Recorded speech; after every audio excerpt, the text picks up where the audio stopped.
Dylan Gabriel is still the starter during this bye week and during even the next 3 or 4 games, if Dylan Gabriel is still the starter, Cleveland is clearly tanking, y'all.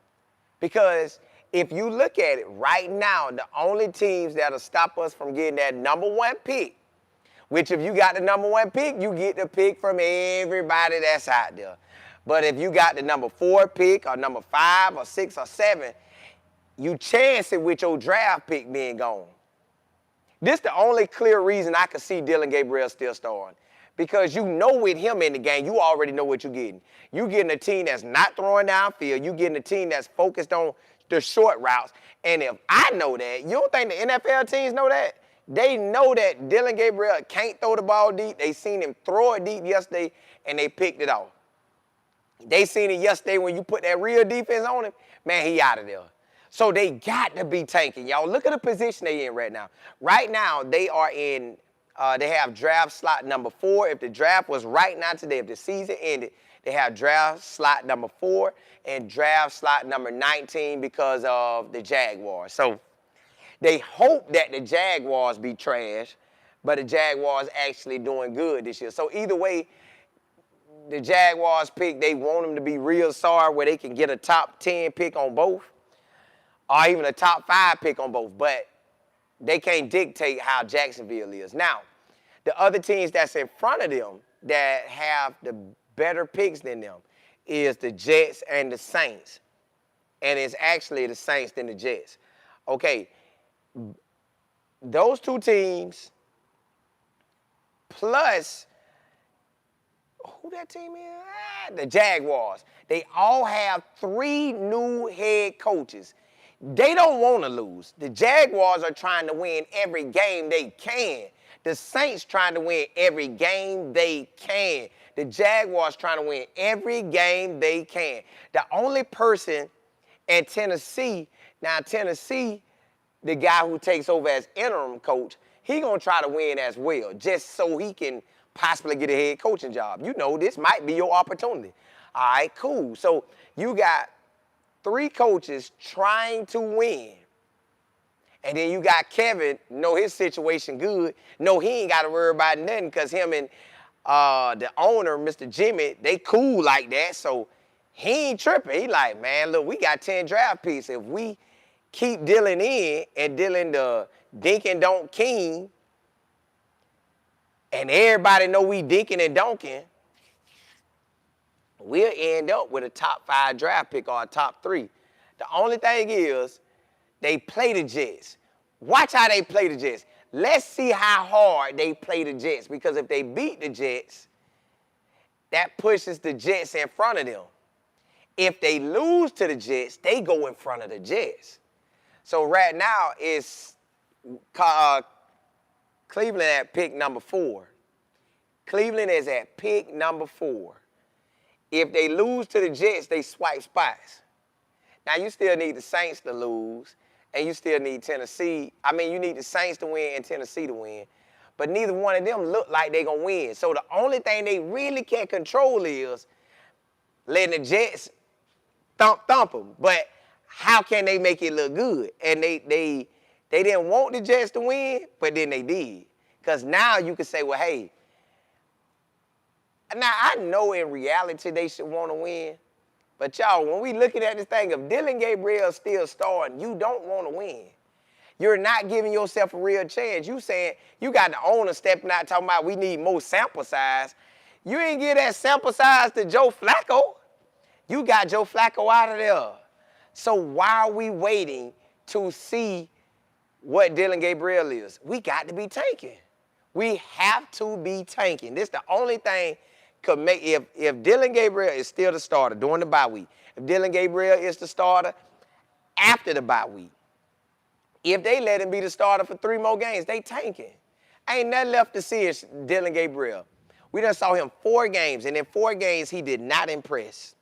In 4 games, nobody thought Dylan Gabriel was that guy. Nobody. We all was saying, well, wow, why is he throwing down the field? Wow, why are we getting these screen passes and curls and outs and out the backfield to the running backs? Why are we getting all these? And it ain't even like he can make him good. He's trying to make him be that guy, and he can't even do it. So the only logical thing is they have to be tanking, y'all. When you look at it, they position themselves from being sorry.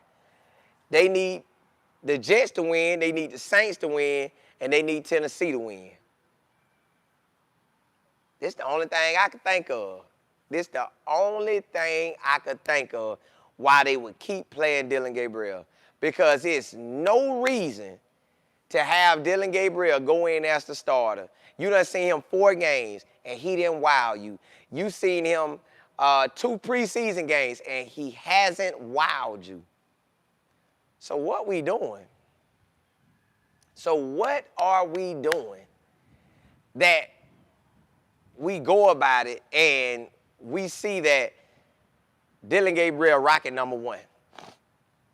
This enough, man. That game versus New England, you could say, well, he didn't throw any interceptions the first 3 games. He should have. The Patriots just got him. The Patriots said, nah, I'm going to get that. We going to get these interceptions. So I like how the Patriots played. They played ball and they represented. But you have it where the organization could be doing a lot behind the scenes, y'all. Hey, play Dillon Gabriel. We stank it up some more. I already came out and said that we can't not play him off a small sample size. So keep him starting. I know they talking. Just give him about 3 or 4 more games. Let's lose to the Jets, lose to the Raiders, lose to the Ravens, and we pretty much good. After that, we play some solid teams. We good. We'll get a top 3, top 1 draft pick now. I know, just keep him in. Just say we evaluating it, and it starts with you. You know how you go up there and do. See what I'm saying? Y'all, we dealing with a situation where you could put it on Dillon Gabriel, that we trying to see what he look like, but you could also look at them draft picks and like, man, when we get these draft picks, we gonna be real good. We got 10 of them, 2 in the first round. Now, I know they wish them Jags were sorry, but they not. They wish them Jags were sorry, but they not. So tanking got to be what they looking at. Tanking, because Dillon Gabriel is nothing to show and no evidence in this man finna take off and be that guy. Kevin ain't made him that guy yet in 4 games. Now, somebody had said something to me. They said, now, Colin, what happened if you put Shador in, and Shador looked the same? Then it come down to Kevin just got a terrible offense. He just got a terrible offense. But if Shador looked just as bad as Dillon Gabriel and Joe Flacco while Joe Flacco was here, then hey, 3 quarterbacks looking that bad, it's Kevin. Because we seen Joe go ball, so I don't know, man. I ain't never seen nothing like this. Lady PC, Eddie, what's good? Ty, what's happening? Happy, what's good? Miss Hayes, KO, what's happening? KO, I had seen something you said the other day. So, hey, if you ever see whatever you say you seen, go ahead and have at it. I love CC. It's Val, what's good? Brandon, what's good? Stella K, JB. Saw you say Kevin didn't say he was sticking with Dillon Gabriel. He said the possible change will include the QB. I need him to. He need to come out and clearly say, hey, we looking for Shador. Tell me we looking for Shador. Like, Kevin like to play these games. I love CC. You say I can believe it at this point. Ain't nothing else like to really look at. Like, if you keep playing Dillon Gabriel, you really tanking, and you want that position. And we play the Jets and we play the Raiders. If we lose to both of them, it's a wrap. We lose to both of them, it's a wrap, man. We'll really be in position then. If we lose to the Jets, y'all got to look at this now. If we lose to the Jets and lose to the Raiders, we are positioning ourselves for a better draft than them. Eddie, you say November the 4th, make him or trade him. I don't think they trade Shador. Brandon, you say, bro, this man had every first team rep since rookie minicamp and still can't produce. His time up. His time is up, but hey, they keep playing him. Jack, you say they are definitely taking Kevin and Dylan going down with the ship. Hey, they don't even care. They like, hey, look, Dylan, hey, Dylan doesn't even know. Yeah, we're tanking. You notice I don't even really call deep passes? I'm going to give him one against New England. I know they'll pick it off. Yeah, I know. Yeah. So it's wild, man. This is a wild situation. The man, he had the New England coach laughing at it because that man threw a pass and was grounding, intentional grounding, and got a safety. Like, come on, man. You don't even know where you at on the field. Now, again, that can happen to anybody, so it can happen to anybody. It's just weird that it's happening like this. Just girl, you say, I don't know if they tanking, but I'm glad they keeping DG out there at this point. I think Shedeur would play better. I feel like he would. I give him a spark, but because the defense playing ball, and if the defense could see that the offense was going at it, then we'll have a better opportunity. TH, yeah, he the check down king. Mike, what's good? Tracy, what's happening? You say, Coach, they don't want Shedeur to play.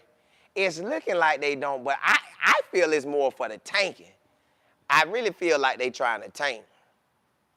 Salty, you said DG has the lowest passer rating in the NFL. God. See, we know Shedeur play better than that. Bet, you say I'm over this foolishness. It is. Badge, you say they are not beating the Jets. They will try to beat the Jets, but they won't. Jets might have found their groove, but they happy. I know the Browns happy. Like, yeah. Come on and get it. Y'all can get that win. We don't care. Till, you said Kevin doing everything that Jimmy telling him to do as far as the Cleveland. Yes. Because them boys like that, y'all, Jimmy didn't have a winning season until Kevin came. Kevin and Barry, when they got there, that man went to winning. So he's going to allow them to guide this ship the way he want to guide. Now, he looking too, he don't want to keep losing, but it looked like they doing that. T, you say he literally said the Browns are running gimmick plays. He did. I don't know why he went for the boys like that. He went for them hard. AB, what's good? Matt, what's happening? Matthew, you say, y'all, I have been waiting on this live. Yeah. Hey, you know how we be doing it. Hey, you know how we get down. Jack, you say it doesn't matter who they draft, they will remain a loser. Well, now, if they get a big boy old lineman and a big boy wide receiver, that's going to change some stuff. Because QJ already ready. And QJ already said that the squad is a young squad. And it looked like a college locker room. So it's transitioning now. We're transitioning to be a young team and built around the quarterback. That's why I think they delaying Shedeur. They're like, nah, Shedeur, you probably going to win, so we ain't going to give you that. Jay Hamilton, Kimberly, what's good? They delaying that like, nah, big dog, we ain't going to let you get out there and win all these games. D. Mills, you say it's pointless to continue. Yeah, Shedeur, they know that. And with them knowing that Shedeur get them that chance and they ain't put him in, they like, nah. Woods, you say y'all have to understand that they are tanking and not playing your Shedeur because they're getting pitches for the, yeah. See, they got to get them pieces right. And when you get them pieces right and you have the right players in place, y'all, Cleveland defense is very young. They not going nowhere. It ain't like they finna trade off they ballers. All right? Now you just need the offense. What you need? That O-line and wide receivers. Wide receivers dropping pass, O-line getting older, switch out with some dogs. If I know they wish the Jaguars were sorry where they can get 2 top 10 picks or a top 5 and a top 10 pick, but it don't look like they're going to play out like that. Look like the Jaguars coach want to win and keep winning. Then you got New Orleans Saints coach want to win. You got the Jets coach want to win. So the only thing we don't know of is the interim coach for Tennessee, is he going to go real hard. If I want to be a head coach, I'm going real hard. If I ain't never want to be in that position, and I'm like, hey, it is what it is. But if he really want to win, them teams going to go hard. You just don't know how it's going to turn out. I want them to be good. Those teams, so the Cleveland have to show their hand. I want to see Cleveland. They got to show their hand, y'all, versus the Jets and the Raiders. They got to show their hand. How many passes will Dillon Gabriel throw in those games? Hey, you see my business partner in here. Hey, Mike Figures, you said the AD for LSU hired the two coaches who will have received the largest buyout, Jimbo Fisher and Brian Kelly. Ooh, that boy don't know what he doing. They got to get, hey Mike, they got to get him out of there. Hey, cuz, what you said about Colorado, I ain't get to see it. Yeah, y'all, at 1:40, I'll be back on with y'all to ride out at 1:40, y'all. But if Dillon Gabriel, if Shedeur don't get reps this week with the first team, they tanking. Ain't no way around that, y'all. They tanking. Hey, but look, blessings to y'all. I'll be back at 1:40 p.m. Eastern Standard Time. Holla at y'all. Holla at y'all.